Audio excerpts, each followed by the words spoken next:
দুপুরবেলা শুভজিৎদার বাড়িতে রেস্ট নিয়ে আমরা সবাই মিলে রেডি হয়ে বেরিয়ে পড়েছি মন্দিরে যাব বলে। তো বৃষ্টি হয়ে গেছিলো, রাস্তায় প্রচণ্ড কাদা। ছেলেদের যেটা ধর্ম থাকে, ওরা আগে আগে গনগন করে চলে যায়, পেছনে তাকায় না যে কে আছে কে নেই, কত দূর আসতে পারলো, পড়ে গেল কি না, বা ওই কাদাতে আছাড় খেলো কি না, সেসব দেখার দরকার নেই। ওরা ওদের মতো গনগন করে চললো। দেখো ওরা কত দূর চলে গেছে, আর রাস্তাটা কি ভাল লাগছে দেখতে। ওখান থেকে বেরিয়ে মন্দিরের পেছন দিক দিয়ে একটা গেট রয়েছে, সেখান থেকে আমরা ঢুকেছি। তো দুপাশটা সবুজ, মাঝখানে রাস্তাটা ভেজা, সত্যিই দারুণ লাগছে দেখতে। এটা ছিল পাশে ঈশ্বর ভবন, ওখানে ওটা গেস্ট হাউস। এবার আমরা মন্দিরের দিকে যাচ্ছি। আমি বিয়ের আগে আমার 2022-এ বিয়ে হয়েছে, তার আগে এখানে এসেছিলাম। তারও 19 কি 20 এসেছিলাম। তখন এই যে জায়গাগুলো এরকম ছিল না, পুরোপুরি চেঞ্জ হয়ে গেছে সমস্ত কিছু। আর ভেতরে অনেক রেস্টুরেন্ট রয়েছে, একটা সুপার মার্কেটও হয়েছে, দেখাবো তোমাদের, চলো। বৃষ্টিটা হয়ে যাওয়ার পর গাছগুলো নিজেদের প্রাণ ফিরে পেয়েছে, এতদিনের ধুলো নোংরা সব ধুয়ে গেছে। আর এটা তো খুব সত্যি কথা, যে কোনো ধর্মীয় স্থানে গেলে মন এমনিই শান্ত হয়ে যায়, ভালো লাগে। ও লোকজন দেখে একটা কথা মনে পড়লো, বৃষ্টি হলে যেমন মেঘ হালকা হয়ে যায়, মানুষজন কাঁদলেও মানুষজন নিচে অনেক হালকা হয়। আর আমাদের সমাজ আর পরিবেশটা এমন, আমরা যা কিছুই করি না কেন আমাদের অ্যাপ্রিসিয়েট তো করবেই না, বরং পিছনে টানবে। বা যা কিছু ভালো কিছু করলেও সেটাকে নিয়ে ঠিক কোনো না কোনো খারাপ কিছু বার করবে। আমাদের সমাজে কিছু কিছু মানুষ আছে, এক শ্রেণীর মানুষ আছে, তাদের ধর্মটাই এটা। কে কী করলো, কে কী বললো, কে কীভাবে বললো, আবার সেগুলো নিয়ে কালচার করে লোকজনকে শোনানো। কিছু কিছু লোকজনের স্বভাবটাই থাকে এরকম, সেটা কর্মক্ষেত্র হোক আর অন্য যে কোনো ক্ষেত্র হোক। আমার এত কিছু বলার পেছনের কারণ একটাই, সেটা হচ্ছে কেউ কাউকে ভালো রাখবে না, নিজেকেই ভালো রাখতে হবে। কেউ তোমাকে এসে বলবে না যে তুমি এটা করলে তুমি ভালো থাকবে। আর সবথেকে ভালো জিনিস হচ্ছে কারোর ওপর নির্ভরশীল না হওয়া। কেউ যদি কারোর ওপর কোনো কিছু আশাই না রাখে যে এটা করবে বা এটা করে দেবে বা আমার জন্য এটা ভাবছে, তাহলে মানুষের প্রতি একটা অন্যরকম আলাদা ইচ্ছে থাকে যে ও আমার জন্য এরকম করবে। যদি কোনো কিছু নাই আশা রাখা হয়, তাহলে কোনো কিছুতেই কোনো কিছু কষ্ট লাগবে না। এত কিছু বকবক করতে করতে বলতেই ভুলে গেছি, আমরা ওখান থেকে হাঁটতে হাঁটতে এই ঝর্ণাটার কাছে চলে এসেছি। এখানে অনেকগুলো মাছ আছে, কচ্ছপও আছে, একটা বড় কচ্ছপ আছে, খুব বড় না, মিডিয়াম সাইজের, আর দুটো ছোট ছোট কচ্ছপ আছে। এবার আমরা এখান থেকে বেরিয়ে মন্দিরের ভেতর দিকের চত্বরে যাব। এটা তো গার্ডেন পার্কটা ছিল। এখান থেকে মন্দিরের চূড়াটা দেখতে খুবই সুন্দর লাগছিল। আর বকুল ফুল গাছগুলো বৃষ্টিতে ভিজেছে, কয়েকটা ফুলও রয়েছিল, সেজন্য খুব সুন্দর একটা মিষ্টি গন্ধ বেরোচ্ছিলো, এবং অনেক ফুল পড়েছিল নিচে, দেখতেও ভালো লাগছিলো। এখানে একটা ডিজিটাল থিয়েটার রয়েছে, এখানে ধর্মীয় কিছু সিনেমা দেখানো হয়, ফুল এসি। আর জায়গাটা দেখতেও খুব সুন্দর সুন্দর করে ডেকোরেট করা। এর পাশ দিয়ে অনেকগুলোই দোকান রয়েছে, এখানে নানা রকম ধর্মীয় জিনিসপত্র, প্লাস বহুত ঘি, ভালো খাঁটি ঘি, আর তাছাড়া ওই মেয়েদের গোপী ড্রেস, ছেলেদের ধুতি কুর্তা, অনেক কিছু পাওয়া যায়। আর একটু এগোতেই এই একটা ফুচকার দোকান দেখা গেছে। এই ফুচকার দোকানটাতে ভীষণ ভিড় ছিল, আর এই ফুচকাটা এর আগে আমি যতবারই খেয়েছি ততবার ভীষণ টেস্টি লেগেছে আমাদের। তো ইচ্ছা আছে পরে খাওয়ার। এখান থেকেও কিছু দোকান রয়েছে, এখান থেকেও দেখো মন্দিরের চূড়াটা কি সুন্দর লাগছে দেখতে। এই মন্দিরের সামনে কীর্তন হচ্ছে, সবাই আনন্দের সাথে কীর্তন শুনছে, এবং এই কাকিমারা তো নাচতেই শুরু করে দিয়েছে, এত আনন্দ হয়েছে। অবশ্যই ধর্মীয় কীর্তন বা ধর্মীয় কোনো কিছু তো আনন্দের সাথে অ্যাটেন্ড করাটাই উচিত।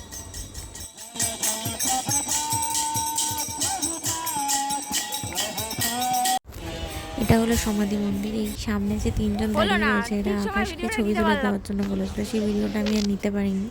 যাই হোক, মন্দিরটা খুবই সুন্দর, এবং গাছগুলো, প্রত্যেকটা গাছ বৃষ্টিতে ওদের স্নান হয়ে গেছে, যাতে আরও বেশি সুন্দর লাগছে দেখতে। প্রত্যেকটা গাছে একটা দুটো ফুল রয়েছে। এই পাশে পরপর লাইন দিয়ে সমস্ত দোকান রয়েছে, সমস্ত ধর্মীয় জিনিসপত্র পাওয়া যায়। আর এখানে খুব ভালো একটা আতর পাওয়া যায়। চন্দন, জুঁই, বেলি, তারপরে নানা রকম ফ্লেভারের, খুব ভালো। আর এই গন্ধটা ভীষণ পরিমাণে স্টে করে আর খুব ভালো লাগে। চন্দনটা সব থেকে বেশি সুন্দর। যেদিক দিয়েই দেখো না কেন মন্দিরের চূড়াটাই হাইলাইট হয়, আর মন্দিরের চূড়াটা দেখতেই সব থেকে সুন্দর লাগছিল। জানি না এই মন্দিরের কাজ কবে শেষ হবে। প্রত্যেক বছরই শুনছি এবছর না, পরের বছর, পরের বছর। ইচ্ছে আছে এবছর নিচের ফ্লোরটা, মানে নৃসিংহদেব যেখানে স্থাপন করা হয়েছে সেই ফ্লোরটা খুলে দিয়েছে, কিন্তু সেটার টাইম লিমিটেশন রয়েছে। 4টের মধ্যে যারা ঢুকতে পারবে তারাই ঢুকতে পারবে, বাদবাকি আর কাউকে ঢুকতে দেয় না। এখানে এটা হচ্ছে অখণ্ড হরিনাম সংকীর্তনের জায়গা। এখানে অল টাইম গান, মানে হরিধ্বনি হয়েই চলেছে। একজনের পর একজন অল্টার করে সেই কীর্তনটা চালিয়েই যাচ্ছে। দেখো তোমরা প্রভুর দর্শন করো।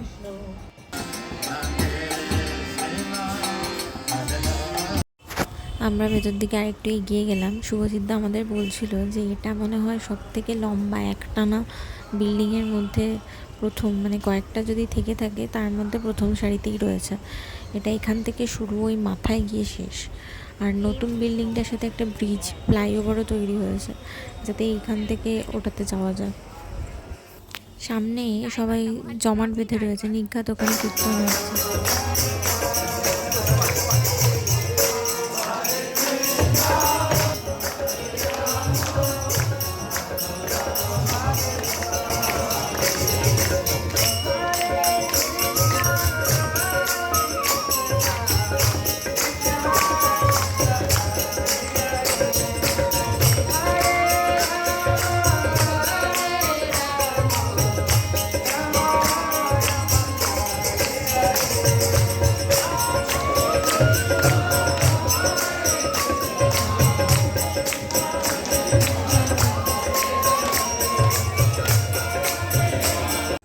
সত্যি কথা, বাঁশির সুর মানুষের মনটাকে ভীষণভাবে টানে, মানুষকে আটকে দেয়। সত্যি সত্যি আমি ওই বাঁশি বাজাচ্ছিল যতক্ষণ ওখানে দাঁড়িয়েই ছিলাম ততক্ষণ, এতটাই ভালো লাগছিল। তো সন্ধে হয়ে এসছে, আমাদেরও বাড়ি ফিরতে হবে। এই দেখো এই জায়গাটায় আনন্দের সাথে যাতে সবাই জব করে সেই জন্য 108টা পাথর দেওয়া রয়েছে এবং রাউন্ড করা রয়েছে, সবাই যাতে এখানে নাম জপ করতে পারে খুব আনন্দের সঙ্গে। এই তখন বললাম না এখানে একটা সুপার মার্কেট হয়েছে, মার্কেটে যাব আমরা। তো আমরা ভেতরে এসেছিলাম, আকাশ বলছিল আইসক্রিম খাবে, তো শুভজিৎদার প্রীতিও বললো যে আইসক্রিম খাবে, তো সেই জন্যই ভেতরে ঢোকা। তো ওরা 3জন আইসক্রিম নিয়েছিল আর আমি কোল্ড ড্রিঙ্কস নিয়েছিলাম।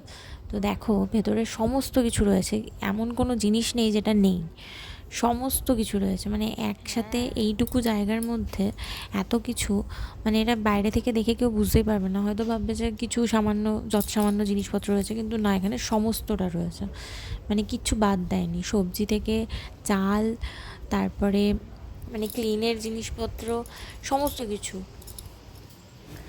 কোনটা বাদ দিয়ে কোনটা নাম বলবো সেটাই বুঝতে পারছি না। তো যাই হোক, তোমরা দেখতেই পাচ্ছ এখানে সমস্ত টাইপের জিনিসপত্র রয়েছে এবং সমস্ত কিছু রয়েছে।